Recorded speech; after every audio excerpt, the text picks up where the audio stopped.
Hi friends, welcome to the NPTEL course Business Development from Start to Scale. We are in week 9 with the theme of business development structures. In this lecture, the 44th in the series, we discuss the topic of subsidiaries. A subsidiary company is a company which is owned by another company called the parent company or holding company. A subsidiary company is usually constituted by a parent company to carry on a business that is somewhat different from that of the parent company. Subsidiaries are separate, distinct legal entities. They have their own capital structures, assets and liabilities, and regulatory compliance. Needless to say, they have their own organizational structures as well.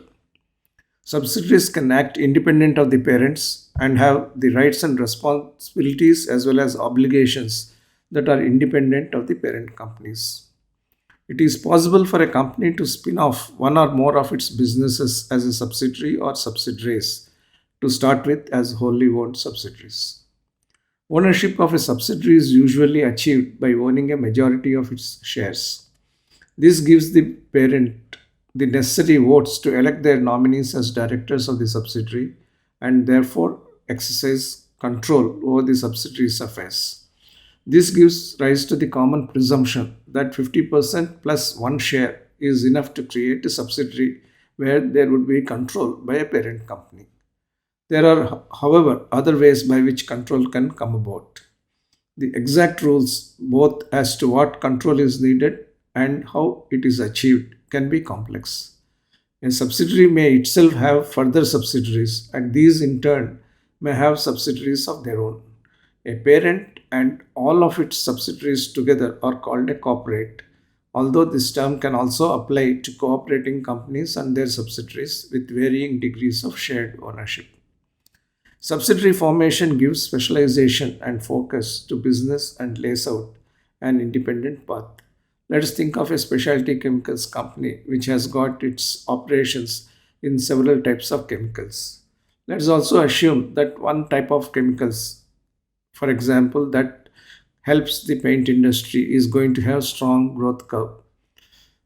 The company may decide to create value in that line of business by constituting a subsidiary to exclusively deal with paint specific chemicals. Similarly, a pharmaceutical company which is engaged in a number of bulk drug as well as formulation activities could constitute a separate subsidiary to undertake drug discovery and novel drug development. These are the kinds of activities which are given to subsidiaries to take care of as they develop. One of the best ways to understand the subsidiary structure is to study the Tata Group. Founded by Jamsetji Tata in 1868, the Tata Group is a global enterprise headquartered in India, comprising 30 companies across 10 verticals. The logos which are shown here are indicative of not only the Tata Group but also several other groups such as Mahindra, Reliance Industries, Adani, Hinduja, Aditya Birla Group, RPG, and GSW. Amongst these, Tata Sons is the most familiar to us, and it makes appropriate context to study Tata Sons in terms of its group characteristics as well as the subsidiary characteristics. Tata Sons is the principal investment holding company and promoter of various Tata companies. 66% of the equity share capital of Tata Sons is held by philanthropic trusts which support education, health, livelihood generation, as well as art and culture.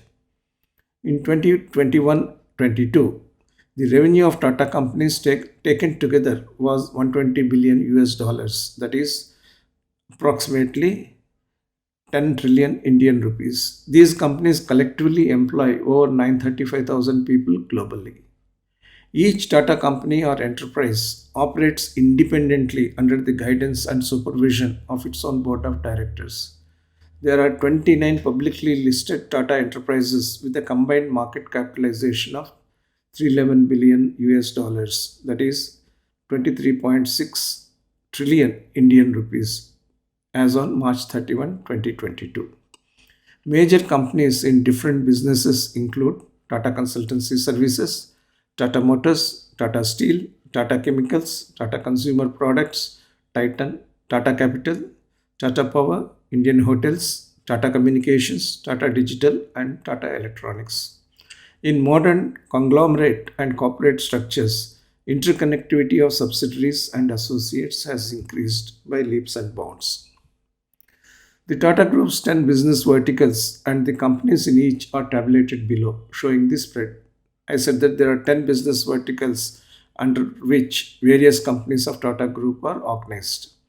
In the business vertical technology, we have Tata Consultancy Services, Tata LC, Tata Digital, and Tata Electronics. These are the major companies.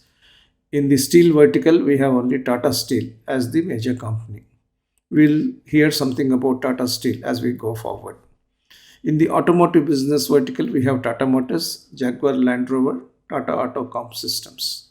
In the consumer and retail sector, we have Tata Chemicals, Tata Consumer Products, Voltas, Titan, Infinity Retail, that is Chroma, and Trent. In the infrastructure space, we have Tata Power, Tata Projects, Tata Housing, Tata Consulting Engineers, Tata Realty, and Infrastructure. The financial services vertical is made up of Tata Capital, Tata AIA Life, Tata Asset Management, and Tata AIG. The aerospace and defense vertical has Tata Advanced Systems to take care of. In the tourism and travel vertical, we have Indian Hotels Company, known for its famous Taj Group of hotels, Tata SIA Airlines, AirAsia India, and Air India. Telecom and media comprises Tata Communications, Tata Play, Tata Teleservices, Tejas Networks. Trading and investment vertical comprises Tata International, Tata Industries, Tata Investment Corporation, to quote a few. Some of the above, such as Tata Digital, have stepped down subsidiaries such as Tata New, Big Basket, and Tata 1MG. This is a simplified depiction of Tata Group structure. We have Tata Sons as the holding company, but it has investments by Tata Trust to the extent of 66%. We also have Tata Sons investing 50% in Tata Industries. Tata Industries in turn invests 2.5% in Tata Motors, and Tata Sons undertakes investments in various other companies directly, indirectly. In modern corporates and conglomerates, as I said, the interconnectivity of subsidiaries and associates is traced through consolidated accounts only because each company is independent, but the overall corporate must have standalone accounts as well as the subsidiary accounts, and together these are consolidated into consolidated accounts of the corporate. Tata Group shareholding in listed companies is as follows. Depict here only the big companies. Tata Sons itself, despite being the holding company, has some cross holdings of its subsidiaries. In the Indian Hotels Company, Tata Group shareholding is at 39.1%. In Tata Chemicals, 30.8%. Tata Communications, 48.9%. Tata Consultancy Services, the crown jewel, 71.9%. Tata LC, 44.6%. Tata Global Beverages, 34.5%. Tata Investment Corporation, 73%. Tata Motors, 35.8%. Tata Power, 33%. Tata Steel, 33.2%. Tata Titan Company, the watch joint venture with Titco, 25%. Trent, 32.6%. And Voltas, 30.3%. You can see that the Tata Group shareholding in some of the Tata companies, or in fact many of the Tata companies, doesn't exceed 50%. In fact, a couple of decades ago, the Tata Group shareholding was even lower. Only after Ratan Tata took over at the helm of the Tata Group that Tata began consolidating the shareholding so that the companies could be defended against any hostile takeovers by multinational companies or large Indian corporates. The above that has been discussed is not a comprehensive listing. We have taken this from the Tata Group website. Formation of subsidiary becomes a routine part of overseas market expansion of Indian or overseas companies. As we are aware, India requires companies to operate in India to be local in their outlook. So many foreign companies set up their companies as subsidiaries in India. Similarly, when Indian companies operate abroad, they are required to set up their own subsidiaries to conform with the Indian laws. And setting up the subsidiaries also helps the companies separate their liabilities with reference to whatever happens in the host country. Many Indian automobile companies have overseas subsidiaries in this fashion. Some are just nominal subsidiaries, that is, some transactions pass through those subsidiaries, and some are substantial subsidiaries or flagship subsidiaries. Regional flagship subsidiaries work as anchors for local markets. It could be for a single market or for a cluster of markets. They help the parent meet the local regulatory requirements through local legal presence. They comply with local policies, rules, and they separate the parent from local requirements. The subsidiaries help the parent keep track of local opportunities, bring in local capabilities, and they themselves operate in a localized way and support quick decision making. Large companies tend to have dozens of overseas subsidiaries, bringing in challenges of financial management too. Because when you have several subsidiaries and their accounts and transactions have to be consolidated, you encounter several challenges related to cross border transactions, the foreign exchange risks, and the tax policies of different jurisdictions. There are two types of subsidiaries which I illustrate here. Ashok Leyland, India's leading commercial vehicle manufacturer, has two successful role models of subsidiaries. What I have depicted here is a Lanka Ashok Leyland bus that has been produced by Ashok Leyland subsidiary in Sri Lanka. It's called Lanka Ashok Leyland. More than 70,000 trucks and buses have been put onto Sri Lankan roads by Lanka Ashok Leyland in the past 36 years, since it was founded in 1983. It was a visionary step by the Ashok Leyland leadership at that point of time. Market share has grown from 13% 20 years ago to 60% currently.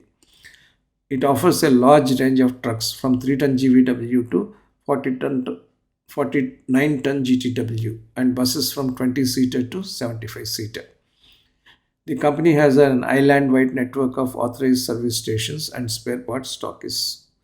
Even if the Sri Lankan policy allowed the importation of buses, the presence of Ashok Leyland would not have been as strong as it is today through its joint venture Lanka Ashok Leyland. It has insulated the business in Sri Lanka by presence in the local market as a local legal entity, deploying local employees and also responding properly to the local stipulations. Another example is Ashok Leyland's 50 million US dollar state of the art manufacturing facility in Ras Al Khaimah, UAE. This was established in 2008 and it is the only certified local bus making facility in the entire GCC. It has been in the forefront of meeting the commercial vehicle needs of various GCC countries. Recently, the company bagged orders from major fleets for 1,400 school buses in UAE. This has been the company's largest ever supply of school buses in UAE. What you see in the pictures are those buses. While LAL meets the demand in Sri Lanka, AL's rack plant meets the regional demand, island versus continental, and both fulfilling very good purposes for the parent company through subsidiarization. There is also the concept of step down subsidiaries, which I have talked about earlier. This happens when a subsidiary of a parent company in turn sets up a subsidiary. Then such a subsidiary is called a step down subsidiary. Overseas step down subsidiaries happen. Similarly, local step down subsidiaries also happen. Let's take this flow chart. A company in country A can set up a subsidiary in country B. It can also set up a subsidiary in country A. This subsidiary in country B can set up a subsidiary in country A, which is a different country. Similarly, a subsidiary in country A can set up a subsidiary, but this time it chooses to set up a subsidiary in country A. A subsidiary in country B setting up a subsidiary in country A signifies overseas step down subsidiary through country B.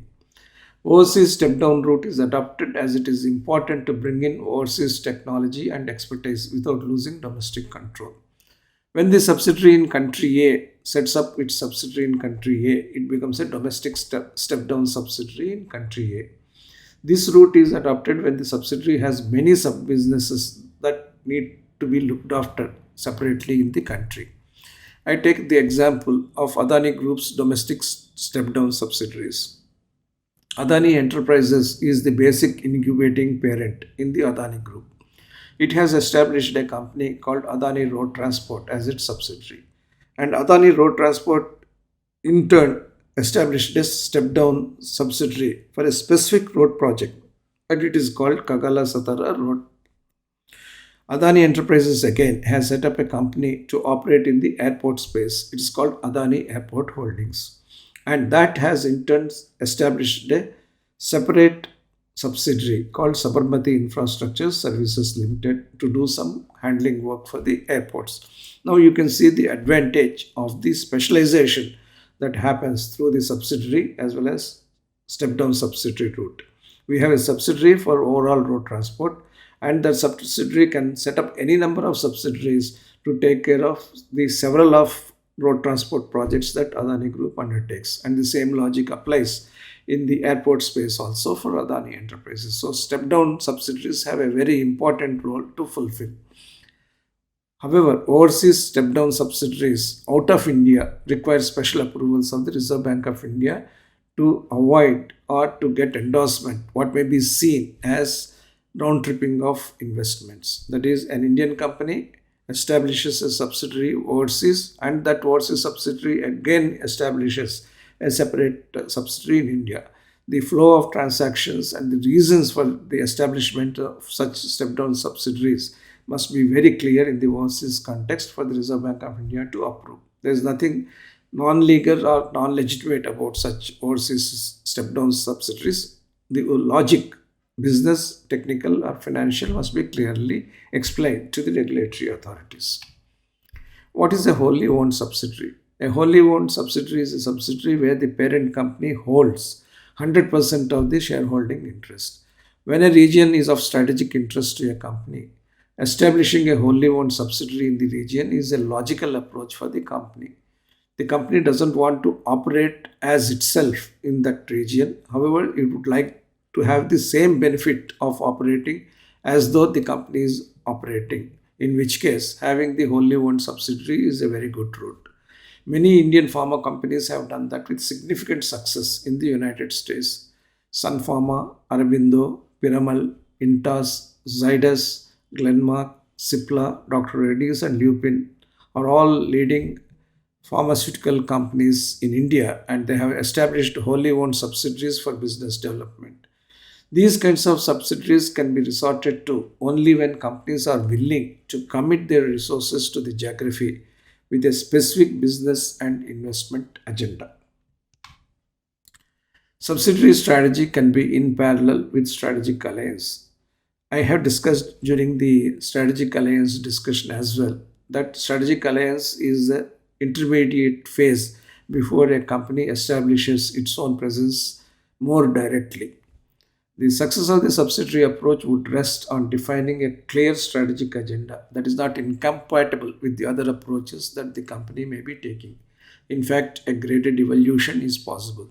We can look at three phases: one, a passive phase; second, an active phase; and third, a growth phase. In the passive phase, which is the phase one of globalization for a company, which could take 1 to 3 years, you can have an approach of understanding the market. The subsidiary can provide logistics support to the parent and the partner.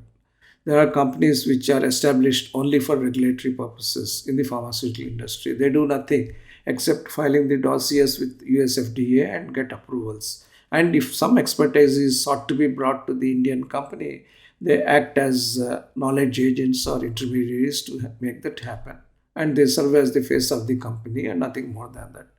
There could be an active phase in which the phase 2 occurs. It could be 4 to 6 years. In this phase, the subsidiary which is available in the overseas country will monitor the partner performance under the alliance route. It will keep evaluating and developing new partnerships and also start making its own marketing arrangements. Then there would be a growth phase.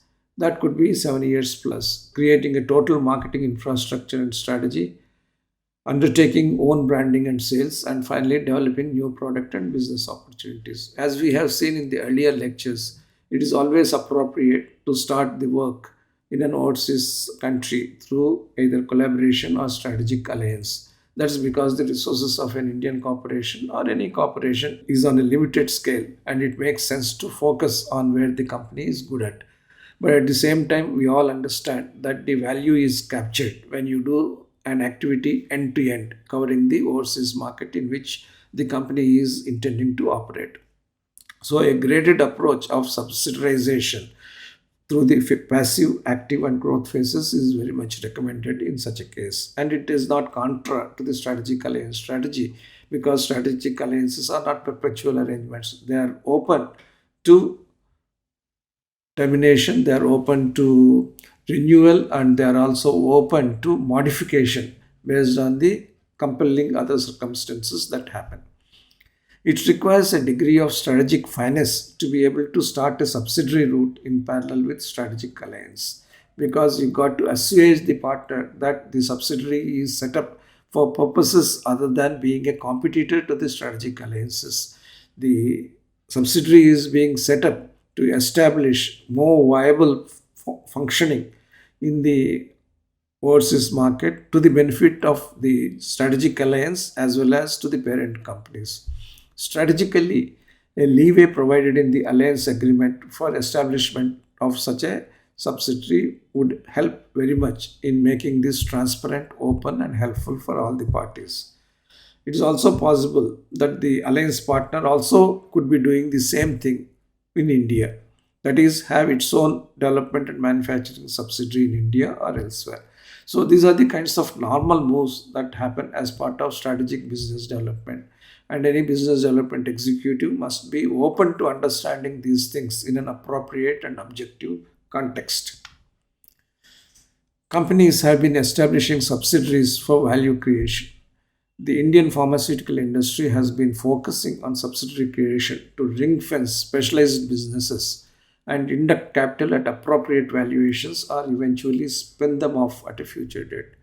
Capital Point Laboratories is a case in point. It is a company which has started its life with oral solid dosage forms. Very quickly, it got into sterile injectables. However, those oral solid dosage forms, as well as the sterile injectables, were essentially meant for less regulated markets such as Guatemala, Colombia, Latin American countries, and the like.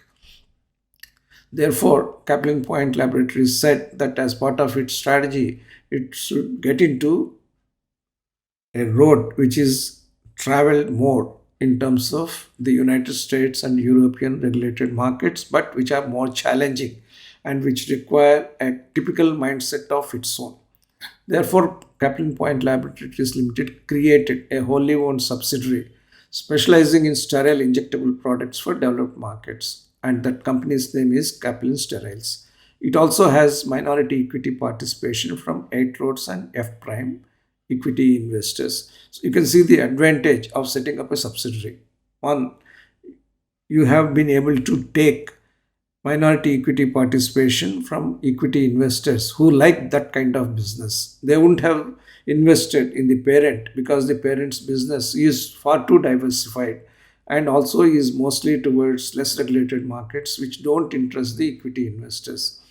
Secondly, the nature of the business of Kaplan Steriles is quite different from the nature of Kaplan Point Laboratories business. Kaplan Point Laboratories invests in a facility and gets returns very quickly because the regulatory framework is not so elongated and not so challenging as it is in the case of Kaplan Steriles project aimed at the US FDA and European MHRA requirements. And constitution of a separate sterile subsidiary makes that subsidiary get aligned to the environmental requirements, to the business practices related to that particular line of business. Arabindo is another company which has a wholly owned subsidiary specializing in sterile injectable products for developed markets. That's called IGUA. Now, Aurobindo has developed its sterile injectable business as part of its overall pharmaceutical business for several years. There have been several plants within the Aurobindo orbit that have been specializing in sterile injectables business. However, Aurobindo thought that there would be greater opportunity for either spin-off or for private equity investments if the entire sterile injectables business for developed world is constituted in terms of a separate subsidiary, and therefore that subsidiary has been constituted, and there were several reports that the company was also thinking of bringing in massive private equity investment in that subsidiary to be able to get funds into the parent company and deleverage itself. Similarly, Kaplan Steriles has also got the potential to get additional funds to the parent because of the route that has been adopted. So, pharma subsidiaries have been used as a route for value creation.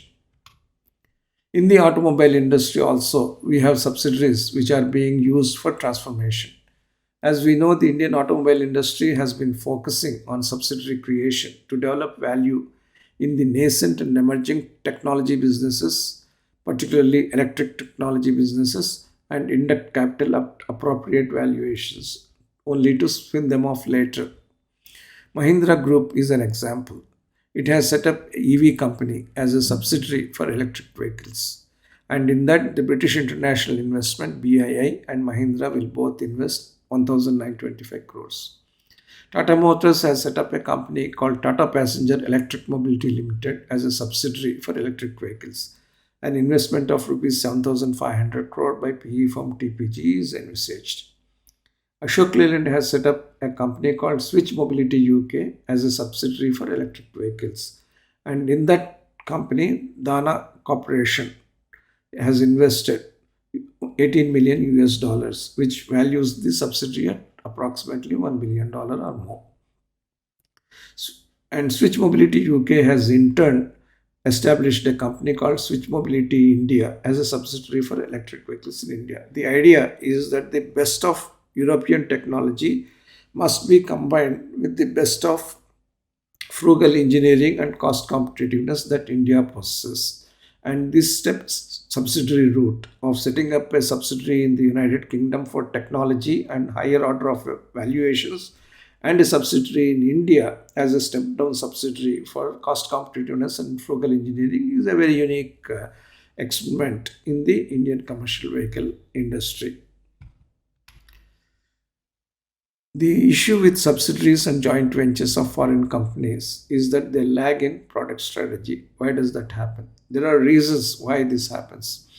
As I said in one of the earlier lectures, the principles that underlie across these different business development platforms, be it a collaboration, an alliance, a joint venture, or a subsidiary, and as we see later, a merger and acquisition, are somewhat similar to each other. While they are distinctive and they are separate for each type of business development platform, there are also certain common principles. So you will be encountering, as I discuss these topics further, some kind of commonality with principles that have already been stated with reference to the other business development platforms earlier. So, why do JVs of foreign companies in India lag in product strategy? There are a few reasons. First, Indian partners lack the investment capability to match new product needs at global level. Second, there is also lack of alignment on right product timing between the Indian partner and the global partner. Foreign partners would always want to launch new products only when the tools and dies can be transferred, because that's a way to reduce cost of production in India and also make it beneficial for them to transfer them at written down value instead of discarding them. Foreign partners always have a concern that Indian partners will break off and launch on their own sooner or later. As we have seen with the Hero Honda case, it's not always that only the Indian partner would like to separate itself from the alliance or joint venture. It's also possible that the foreign partner would think on the same lines. Then the reason for lag in the product strategy is related to the lack of appreciation of the Indian market. How the Indian market differs in terms of the profile of the vehicles or the devices, in terms of the processing powers of devices, or in terms of the tractive power and torque of the vehicles, as the case may be. So, if there is lack of appreciation of the Indian market, it is not possible to have a product strategy that is aligned to the Indian requirements. And decision on India, be it in terms of product strategy, manufacturing strategy, or commercial strategy, is always a part of the parent's larger global decision making. India has to compete for resources. India has to compete on the back of the market opportunity. India has to compete on the basis of ease of doing business in India. And over and above that, India needs in the joint venture a leader who can articulate the India advantage within quotes. And why do then wholly owned subsidiaries have similar problem of lagging in product strategy? Again, there are specific reasons. The expat leaders in India would not be willing to risk new investments because it's a matter of career for them. They got to keep the joint venture or subsidiary going, but they cannot also take risky, bold decisions and endanger their career. So they tend to operate in a fail-safe mode. Second, there is a possessiveness on the part of the parent companies on intellectual property. They believe that any intellectual property that is transferred to a local subsidiary is always at risk, which is again unfounded. Then there are concerns on royalty limitations by the government. That becomes very uh, important when the subsidiaries achieve high level of operation. A royalty rate of 2%, which is allowed when the company is at a low scale of production, will look stupendous when the company achieves a very high level of production. And given that no further induction of technology has taken place, the rationale for such huge royalty outgo could be questionable from a political angle as well. Then we have local leadership, which always plays second fiddle to the foreign leadership. That is a muted local leadership, which doesn't advocate the India advantage and the advantage of doing things in the locally compatible way. Then there is also the real problem of managing the challenges of mega expansions in India, given the infrastructure bottlenecks and various other constraints. These were much more daunting a few years ago. Power shortages were rampant, then the roadways were not very well developed, ports and airports were congested. But today, those scenarios have been changing positively. Therefore, I would say that the challenges of mega expansions are not so daunting as they were a few years ago.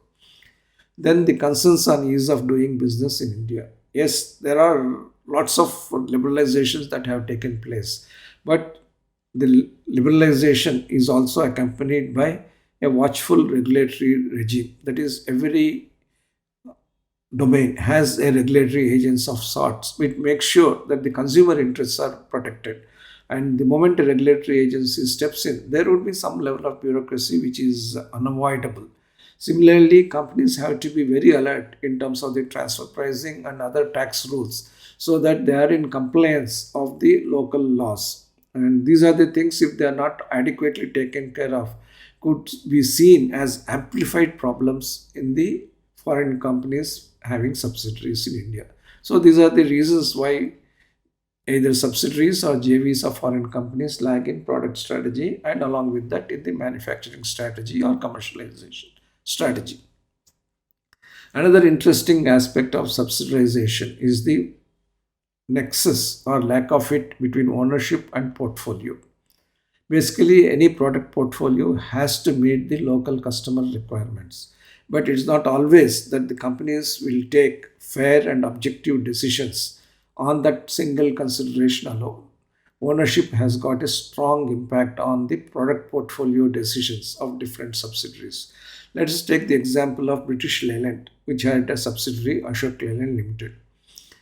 Up to the 1980s, Ashok Leyland could not look at any product diversification beyond medium and heavy commercial vehicles because of British Leyland's technology and financial limitations, and also Indian government's FEMA regulations, despite the strategic logic that was available to induct more funds and expand capacity, aggressively diversify product lines. Then British Leyland itself underwent a ownership change. Land Rover Leyland International Holdings became the new owner of Ashok Leyland Limited. At that point of time, Land Rover Leyland International Holdings had the famous Land Rover range of multi-utility vehicles. Therefore, in the 1980s, Ashok Leyland could evaluate Land Rover products as an alliance possibility because of the strategic logic and ownership structure. But as luck and time would have it, Land Rover led international holdings could not sustain itself financially, and a joint venture of Hinduja Group and Iveco Fiat took over the shareholding of LRLIH, and they became the owner together of Ashok Leyland, and therefore the Land Rover project was discontinued. From 1987, when this ownership transformation occurred, the company, that is Ashok Leyland, had to take up new initiatives because of the new ownership. And the previous initiatives, such as the Land Rover product initiatives, had to be dropped despite those products having continuing futuristic strategic logic. Then from 2006, Hinduja Group began buying out the Iveco's stake. And from that year, Ashok Leyland opened up to new initiatives. But Jaguar Land Rover became a part of AL's competitor, Tata Motors. And this is a case of strategic logic being subservient to ownership compulsion. See the kind of turn of events in how the portfolio perspectives changed along with the ownership realities. Many companies after the 1990s began understanding India much better. So, foreign companies began operating in India through wholly owned subsidiaries. In an automobile industry environment where joint ventures and collaborations were the main ways, Hyundai Motor chose to enter India in 1996 through the wholly owned subsidiary route or joint venture. There have been three reasons for that. One, automobile manufacturing is investment intensive. Indian JV partners are unlikely to match the investments that are required and that could be made by the foreign partner. The JV format would limit the capability of the Indian venture to what the Indian parent can support, given that foreign partners are better endowed financially and technologically, and probably with their own control, they could take the company to much higher heights. Post liberalization, it was becoming increasingly less necessary for a foreign company to have an Indian joint venture partner because the transparency in registering a company improved and there has been improvement in the ease of doing business. Foreign companies by and large desire control on product and manufacturing strategies. They believe in a one firm concept globally. They also believe in strong local parent company bonds through a matrix organization. That is, if you have a HR leader in India, he will report not only to the local CEO but also should report to the global HR head. And so does the operations head of an Indian subsidiary do. He needs to report to the local CEO and also to the global operations head. This is a typical matrix organization of a global MNC having subsidiaries in various countries to have a standardized, homogenized, one global firm concept. The wholly owned subsidiary of a foreign company can succeed, however, with the right combination of Indian leadership and foreign expertise. There is no doubt about that. If you see the success formula of Hyundai India, it started with small cars. The company decided that it has to redo its product strategy to be India specific in its product development. In fact, as part of my days in Ashok Leyland strategic planning, I had the opportunity to negotiate, to discuss, and deliberate with Hyundai Motor as it was structuring its market entry strategy. And one of the principles I talked about with Hyundai Motor was that India is going to be a small car company. One of the principles I discussed with Hyundai Motor was that India would be a small car country for a long, long time, whereas Hyundai believed that having small cars is an aberration and even India would eventually gravitate towards 1300cc or above cars and there would not be any small car. But as I explained the Indian situation, Indian income diversification from the bottom of pyramid to the lower middle class, upper middle class, and luxury class, they started understanding that the market segmentation in India is going to be much finer than it is in their own country or other global markets. Those they started making India specific product development. That's how Santro came into being. Then they added additional products in line with market evolution. Then they achieved a stable product balance with presence across all market segments through small cars, sedans, and utility vehicles. Then they also understood that Indian market requirements are as rigorous and as tough as the overseas market requirements. Indian customers want an affordable car, but they also want modern design. They started bringing in thematic design language, what they called the fluidic design in the cars. It was also appreciated by Hyundai that the company needed to have a very strong R&D and homologation infrastructure in India, which can serve the Indian product aspirations as well as even support the Korean aspirations. And looking at the Maruti Suzuki success, the company took a page out of its success history. The company invested substantially in dealer training infrastructure, equipping the dealers to sell and service effectively the Hyundai range of modern cars. Wholly owned enterprises in general would succeed by adopting similar principles in whatever field they are in. Similarly, in the pharmaceutical industry, Hospira India, as a wholly owned subsidiary, set its own record. As I probably disclosed to you earlier, I was the managing director and executive chairman of Hospira Healthcare India Private Limited, which was a subsidiary of the global sterile injectables giant Hospira Inc. When Hospira Inc. decided to enter India in 2010, it chose the wholly owned subsidiary route. Initially, it established a branch office in India in 2007. It understood the potential of India in the development and manufacture of generic injectable pharmaceutical products.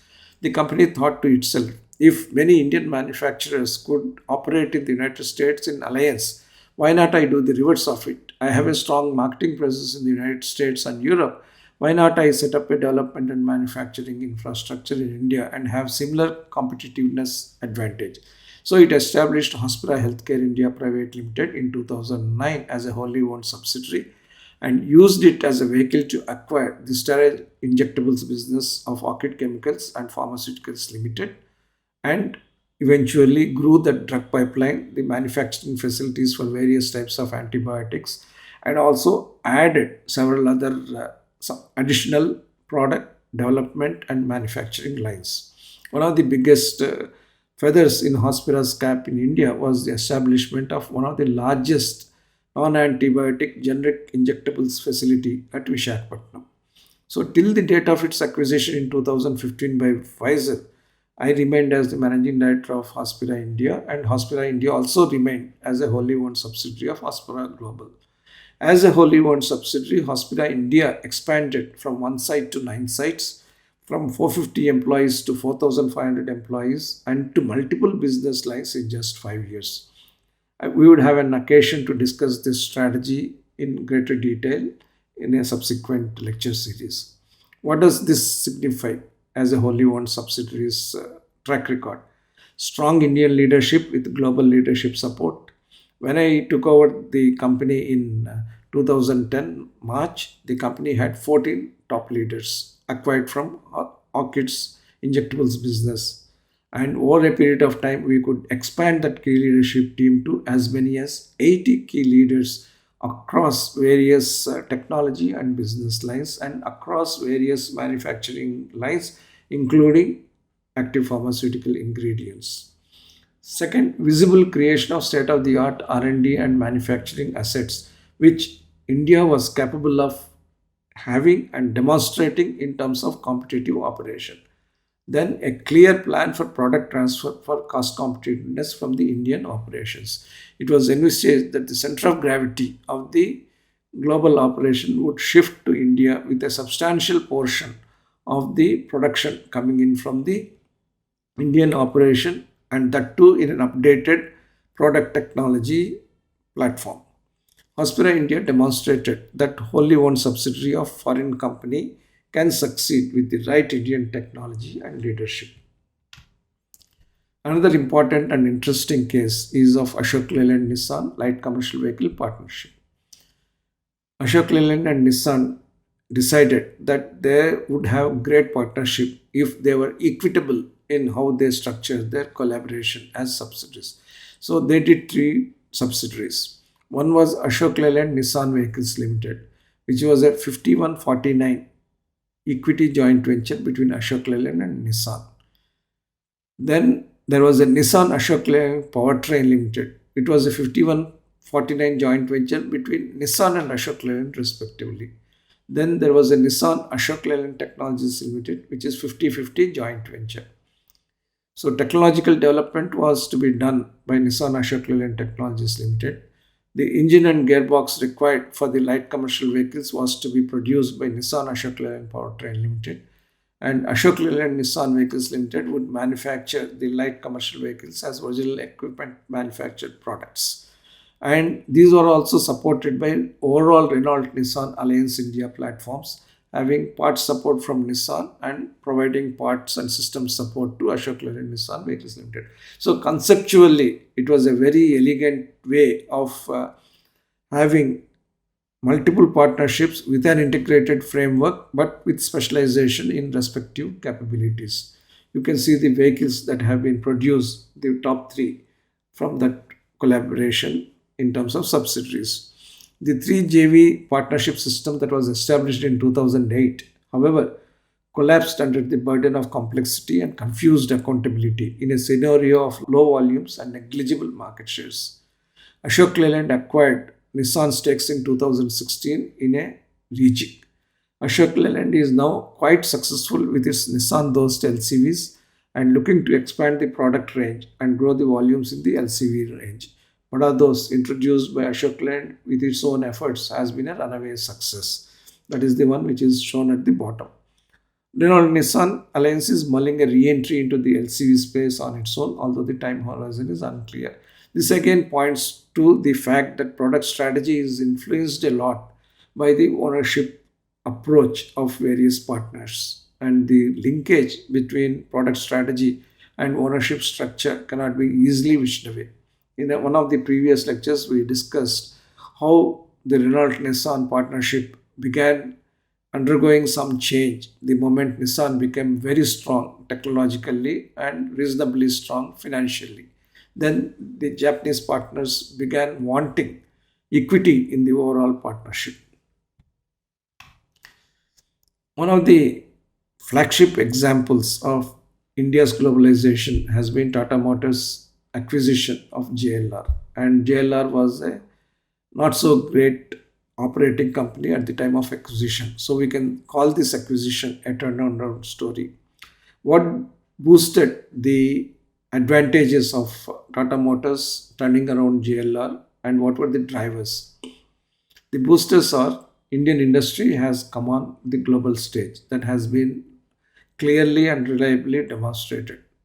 The Indian leaders demonstrated that they can turn around and manage global companies.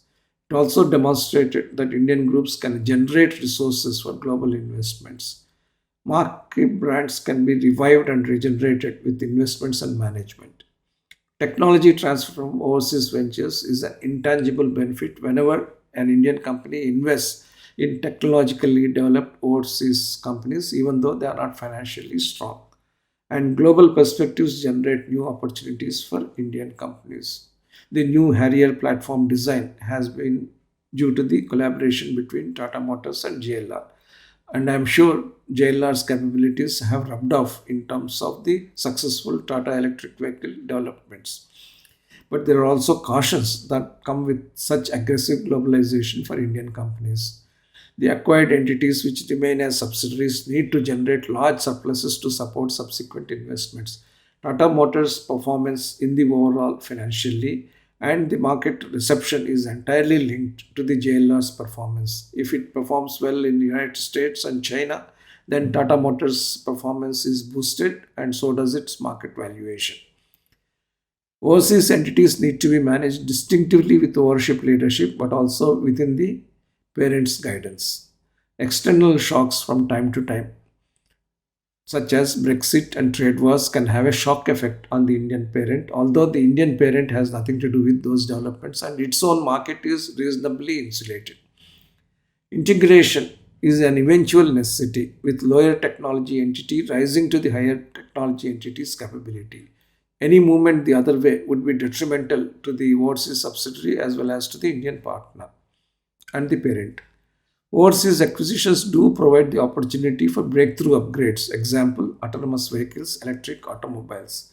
And a global acquisition must be planned for perpetuity, for sustainability, and not for managing quarterly volatility. And these are the cautions required for an Indian company which is attempting to achieve globalization through overseas subsidiaries. But those cautionary requirements are well worth the advantages that arise from globalization in terms of technological development and overall stature in the global industry. In contrast with the Indian approach of having one collaborator or one subsidiary parent and one Indian partner or one Indian subsidiary, Japan China automobile industry types have been very much diversified. China explicitly encourages the Japanese subsidiaries in China to have multiple partnerships. And Japan also has been willing to do that, although in India it has been quite strict about it.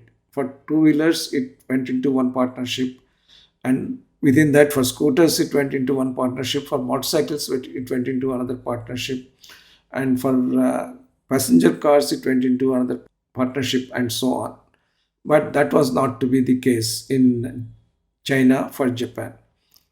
Toyota, as a Japanese company, has equity stake in three Chinese companies: Tianjin for Toyota Motor Company, Sichuan for Toyota Motor Company, and GAC Toyota Motor Company Limited, and manufacturing different types of automobile products. One manufactured the Corolla and Crown, the popular sedan. The other manufactured the RAV4 kind of sports utility vehicle, and another manufactured a combination of all these products. Mazda has a 50% equity stake in Shanghai Mazda Automobile Company and 25% in Shanghai Ford Mazda Engine Company Limited, manufacturing vehicles and engines respectively. Suzuki similarly has a 50% and 40% stake in two companies manufacturing products which are of mixed variety. Like Wagoner is made in one company, but SX4 and S-Cross crossovers are also made in another company. Isuzu had 20% and 50% equity share companies, subsidiaries. Mitsubishi 30% and 25% share. Nissan had 50% joint ventures manufacturing products.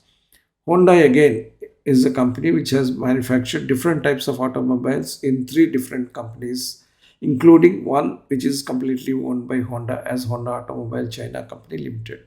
Hino Motors manufactures engines and vehicles through two of its subsidiaries. As you can see from this, unlike India, China encouraged multiple partnerships for domestic joint ventures, leading to better absorption of technology and best practices both at firm level and industry level. From whatever we have discussed in terms of subsidiarization as a route to globalization, we can say that globalization has reached such a state, and countries such as India and China have reached such a stage that they are well equipped to enter the global arena on their own and set up their own ventures. Similarly, the pace of doing business and the ease of doing business in India have changed so much that several multinational companies can have their own Make in India programs actively encouraged by the government of India, and they can set up their own manufacturing facilities, their own development labs in India, and contribute to generation of wealth in India and also for themselves through the global operations which are supported by cost effective and frugally engineered products that come out of the Indian infrastructure. Therefore, subsidiarization is a route which strongly supports various other business development platforms which we have considered earlier: collaborations, alliances, and joint ventures. So, with this, we come to the end of this lecture. Thank you for your attention, and I look forward to meeting with you again in the next lecture.